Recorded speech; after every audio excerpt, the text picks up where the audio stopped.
லீ Isaac Chung டைரக்ஷன்ல Daisy Edgar Jones, Glen Powell, Daryl மெக்கோமக்லாம் நடிச்சு இப்போ தேட்டர்ஸ்ல ரன் ஆயிட்டு இருக்க ஆக்ஷன் அட்வென்ச்சர் தான் ட்விஸ்டர்ஸ். டொர்னடோஸ் அடிக்கடி ஏற்படுற நாட்டில் டொர்னடோவை பத்தி டீட்டெயில்டா ரிசர்ச் பண்ணி பேரழிவு ஏற்படுத்துறதுக்குள்ள அதை எப்படியாச்சும் ஷ்ரிங்க் பண்ணி மக்களை காப்பாற்றணுங்கிற அட்டம்ப்ட்ல டெய்சி தன்னோட ஃப்ரெண்ட்ஸை இழக்கிறாங்க.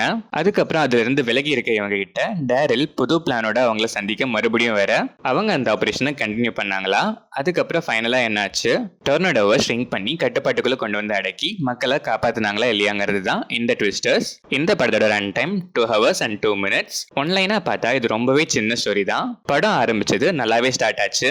போக போக அங்கங்க லாக்ஸ் இருந்துச்சு. டொர்னடோ வர சீன்ஸ்லாம் பல தடவை ரிப்பீட் ஆனாலும் மேக்கிங் கிராண்டா இருந்துச்சு, என்கேஜிங்காகவும் இருந்துச்சு. ஆனா டொர்னடோ சீன்ஸ்க்கு நடுவில் வர சீன்ஸ்லாம் மோஸ்டா ஹெவியா லாக்ஸ் இருந்துச்சு. ஆனா கிளைமேக்ஸ் கிட்ட நல்லாவே இருந்துச்சு. Daisy through out the film ஃபுல்லா ஸ்கோர் பண்றாங்க. செம performance. Daryl, Glenn and other supporting artist எல்லாருமே நீட் பெர்ஃபார்மன்ஸ். கிளென் வர நான் டொர்னடோ சீன்ஸ்லாம் மோஸ்டா எனக்கு லாகியா தான் ஃபீல் ஆச்சு. டெக்னிக்கலா இந்த படம் செம ஸ்ட்ராங்.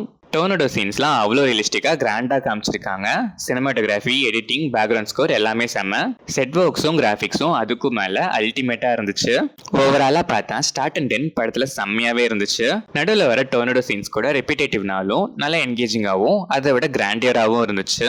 ஆனால் டொர்னடோக்கும் நடுவில் வர போர்ஷன்ஸ்லாம் செம்ம லாக்ஸு. அதை அப்படியே ட்ரிம் இன்னும் கொஞ்சம் பெட்டராக பண்ணியிருக்கலாம். ப்ரொடக்ஷன் குவாலிட்டி செம்மையாக இருந்துச்சு.